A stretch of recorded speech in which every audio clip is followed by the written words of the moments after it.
Hey, welcome to another edition of Kyle Meredith with. It's the interview series presented by WFPK at WFPK.org, Consequence, and the Consequence Podcast Network. Thanks for making your way here, for checking out the series. Of course, you know what to do. If you like what you see, what you hear, hit that subscribe button.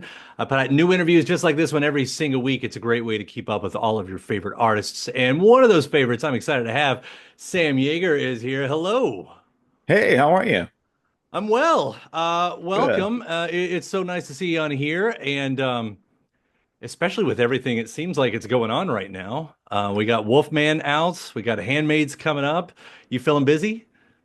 I am all of a sudden, you know, this whole I've chosen a nomadic career. So it's hurry up and wait, and then all of a sudden everything rockets all at once. And shooting Wolfman was no different. Suddenly you're 1 second you're taking picking up kids at school, and the next you're like, oh, I guess, hey guys, I gotta go to New Zealand. I'm not sure if we're going, but I know I am, and so we'll figure that out. So, um, you know, it's always entertaining. Let's say Yeah. that, trying Yeah. to navigate this career. But Yeah. man, it's just been, especially moments like this where you get to celebrate, you know, not one but two different uh shows that you were proud of. That's rare. Yeah. Well, I get it. It's also like I'm so impressed at your range of projects. Oh, Like thank we're you. talking about, Wolfman and Handmaids, and they're two different genres. Sure, they both got a little horror in them. But I mean, stretching all the way back, seeing, you starting in especially comedy, some Mm. some screwball roles, Advantage Heart and Take Me Home and into Brave New Jersey and even into Why Women Kill. And like stacking all that up and then seeing what you can do in Handmaids and then seeing what you can do in Wolfman. Like how much of that, like lots of actors will say that, right? Like I like to try lots of things. Not every actor can pull it off. Right, right, Like I don't know if you can even answer that because sometimes you just kind of follow what's available, but sometimes you get to choose those things. Like, is right. this the route that you always sort of wanted to take? No, I mean, I think everybody's path in life is surprising. I don't know anybody who feels like, well, that life traveled the path I expected it to. Um, but I will say, my I was the last of four kids, and my older brother was a big influence on me, and he was always kind of the epicenter of the family. He was just so charming and funny and self-deprecating and very sarcastic. And my parents have great senses of humor, and we used to watch, Monty Python growing up and Saturday Night Live. And I think being the youngest of four, I always observed what my family found funny and what was interesting to them.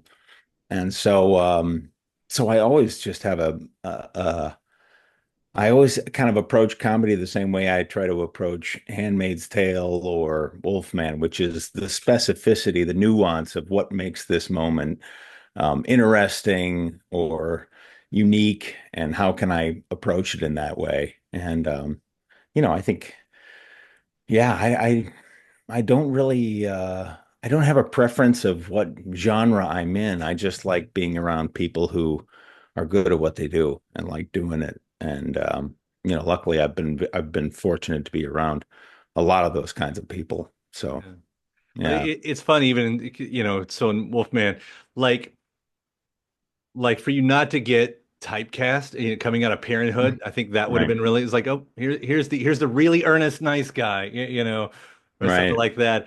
And to get a role like this, where it's not like he's an, that we're talking about Wolfman here. It's not like he's an asshole. I mean, he's a Right. survivalist who's trying to bestow these things upon him. But does it feel like a complete turn from something like that? Um, yeah, I mean it does. Um, I've gotten, it's funny because back in the day, I thought, and even coming off Parenthood, every time you do something, this career, if you have any sort of longevity, you were just reduced to ashes multiple times. It's all about being humiliated at every walk of your life, and just when thankfully I've never gotten wildly successful off of one project. I never thought, well, that's what I am now. And that's what I'm not, I try to get rid of my ego as much as possible. And, strangely enough, coming off of Parenthood, I think, The Handmaid's Tale is a perfect example. The audition came up for that. It was just a guest starring role, and I thought my agent was like, I don't know if it's just a guest starring role, and I thought, yeah, I'm I've moved beyond. I did 103 episodes of a show, and I think I'm above this. And then finally, my manager at the time was like, "What? This is a great show. Who cares if it's just do the work?" And I was like, okay, well, it is good material. And I did that one episode in season two, and it became, more and more throughout the series. And that was because I kind of put aside, you never know what's going to work. You just got to try and find good writing, good material, and people who have a very singular voice. And so I've stumbled into a lot of those roles because I've kind of given up on, trying to um trying to say, well, I'm too good for this or I always like to even challenge myself and say, well, I don't know if I can do this, but let's see what that takes. Let's see where this goes. So, Or for you to stumble into a role, a show like Handmaid's Tale, it's like, yeah, and that's one of those shows. Like, I think even when they said we're going to do a second season, everybody went, "How?" It was almost like right. skeptical. Usually, you're like, "Oh, you get a second season, everybody celebrates." Like, Sure. that's a show that's had. I don't know if it feels like it on your side, but just like my point of view, like it's almost had like this kind of stance every time, and then the season happened and Mm. everyone enjoys it, but Right. right, but and here you are. I mean, this is the final season. Is that right? This is the final season. Yeah. Yeah. It's been fascinating because, that first season, they had worked through most of the material from the book Mhm. over the course of that first season and into the second a little bit, but that they were able to carry on from the end of the second season. I think they realized, we better give these people something to hope for because this is the comment we hear most is it's a hard show to watch. And we want our fans of the show to feel like we're not just dragging them through every single painful situation. There has to be some form of hope or ambition and drive, or else, it's just utter defeat. And in these times, we need as much hope as we can get. Yeah. Well, and the whole thing about even the best shows, by the time you make it to season five, the chance of things just going in circles, and if you're going to season seven and Right. season nine, it's like how Right. do you keep a story? Like I'm not Yeah. asking for spoilers. Obviously, I wouldn't get them anyway, but how do you wrap up a show like this? Yeah. It's a tall order, and we've seen, television history is rife with shows that started hot but didn't have anywhere to go or didn't stick the landing. And so I know Bruce Miller, I was talking with him on the set that last week, and his focus was on making sure that, more than trying to, when people are trying to wrap up all these loose ends, sometimes the final episode, the final couple of episodes aren't very good because they're trying to pay lip service to all these different, actors and storylines. And I think it would be a disservice to The Handmaid's Tale if everything were wrapped up cleanly. Mhm.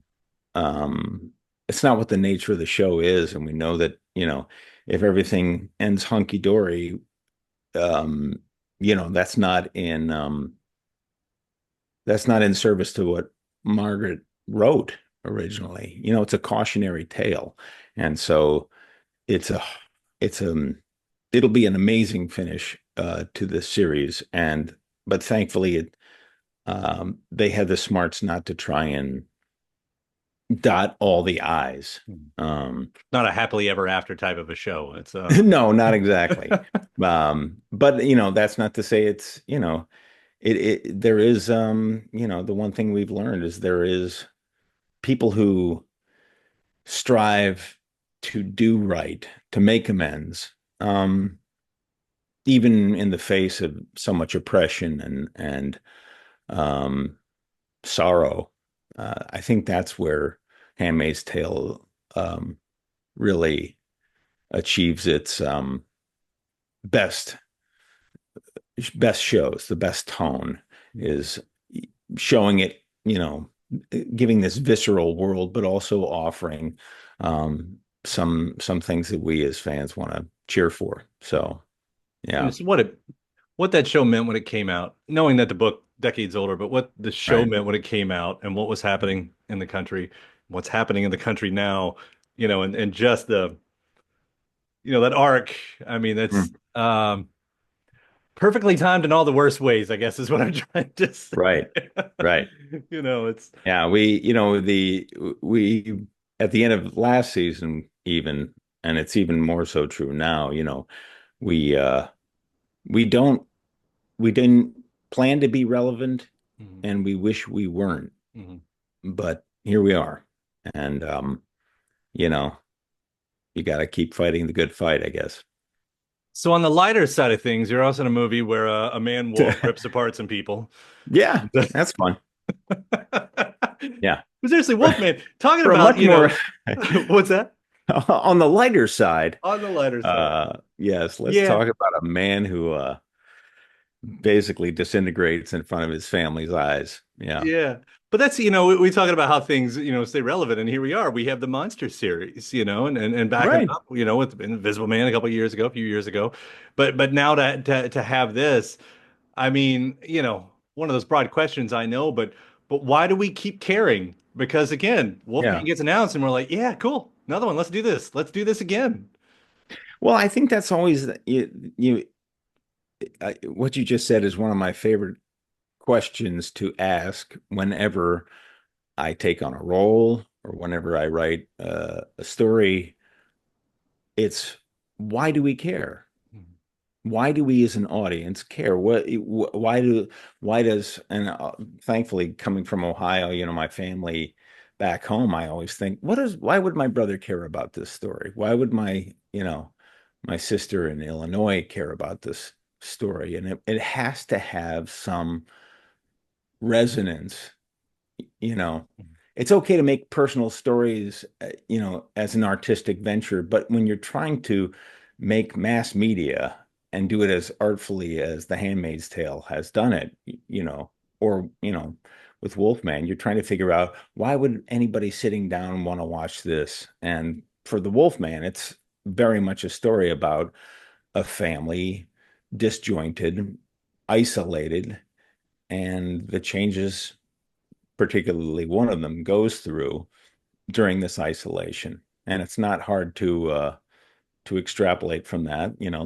Lee wrote a lot of this during COVID, during quarantine, and I think it was clear to say I wasn't the same father starting uh, COVID as I was even 6 months into it. And I think that's what's interesting. You have to find the humanity and the something that we can empathize with.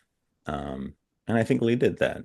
Yeah. And I mean, to Uh, make it so much about communication in the same way, right. again, Invisible Man, became what it became about, um, which were stories I loved in the books. And for those books to have been not two dimensional, but those original monster movies were very much just, you know, to find that depth is what I'm getting to Right, even figure out how to right. retell this story at this point. You're right. Is really, and I use the word again, Audiences, it's impressive. yeah, audiences are so savvy now, and they want, you know, they want to be surprised and they want to feel rewarded, and they don't want to feel talked down to. So it's harder and harder to tell a good story and to keep people's attention is a whole other issue. But I think, like you said, if there's a story about a man who's losing the ability to communicate with his wife and his daughter, I mean, um, that's always a challenge, Mhm. for, uh, I also think it's interesting, the themes that there's some shadows of the Wolfman, what Christopher Abbott's character, he plays Blake, his father, he doesn't want to be his father, but in so many ways he can't help but be. And I've got four kids, and I'm very fortunate to see how loving and thoughtful my parents were with myself and my three siblings. And as I grow older and I learn more about other friends' parents, I just feel like they're always fighting against who their parents were and the disappointments they feel, the expectations, even friends who have very fractured relationships with their parents, they still want that connection. Mhm. And I think that you know those storylines can be endlessly mined because they're they always, you know, I can always relate to them, when you go back to why do we care, it's got to be about family Yeah, at the core. Yeah. that's interesting too. And the way, even the way people perceive it too, because, one of the things that, I was thinking about when you said that is, especially when you're talking audiences, Hmm. Ohio, and Illinois. I'm in Kentucky, so I Oh yeah. understand the area, especially what you're talking about there. But like even the audience versus the critical take, because a movie like this, Blumhouse Hmm. movie, horror movie, whatever you want to call it, monster movie, it's always up against, we're talking about the Handmaid's Tale and people with that skeptical eye, but you're in a movie like Sure. this, and it's like rarely do you get, the critical open door, or something Right. like that. But it's all in the audience. It's really all in the audience Yeah. how they see it. And people around here love this stuff. It Right. does Midwest, South. This is all day Yeah. long. Yeah. And what's so funny is I think there's something still here uh on the coasts where a movie opens in January and there's still the old habit of saying, well, January is where we dump movies that nobody cares about. That was the thing growing up when I was watching movies at the Super Saver cinemas in Toledo, Ohio. It's like, well, okay, the January comes around and that's where they dump all the movies that they knew weren't going to work. That wasn't Wolfman. Even while we were shooting, Mm. it was, we shifted to, Martin Luther King weekend because it felt like, oh, that's a time where that's a window where the people will be looking for something new and fresh. And but I think critics still look at it like, well, I think they go into it thinking this must not be very good because why would it be in January, Sure. even though It's been that's proven not wrong the many case. times. Yeah. Yeah, yeah. Yeah. But it's fun to, I I went to we didn't get to have the premiere of this because the night the fires Mm. began, I was heading home to put a suit on and was told, because the fires, the premiere was canceled. So, it was a minor bummer in a world of giant catastrophes. But it was something that we were hoping to celebrate with the fans because I ended up watching the movie on my own with two of my buddies while I was up shooting in Toronto on The Handmaid's Tale this last weekend, and we went to a movie theater, and it was nice to be in a crowd and get all the people jumping. My friend next to me leapt out of his seat several times, and like you said, that's they're we don't really. we're not making these for the critics. We're making them for the people who were like, let's go out. Let's just get out of the house Let's and go see a and, movie. and yeah, go see a good thriller. My Yeah. wife says it, if not once a week, every other week. Let's just go see a movie. Yeah, let's go see Oh, a I movie. love that. Yeah. That's what it is. Yeah. I'll ask really quickly too. I mean, New Zealand. It's set in Mm, Oregon, right? I guess you could yeah. have shot right there. I don't know. I It would know. bring everybody, south as far as you can go. How did you like New Zealand? Oh my gosh, so gorgeous. Yeah. Yeah, I'm not sure why we ended up in New Zealand. I at one point I haven't spent much time in Oregon, but I was like, are we going to have to take out some of the beauty? Uh, because some of this is just so outlandishly gorgeous.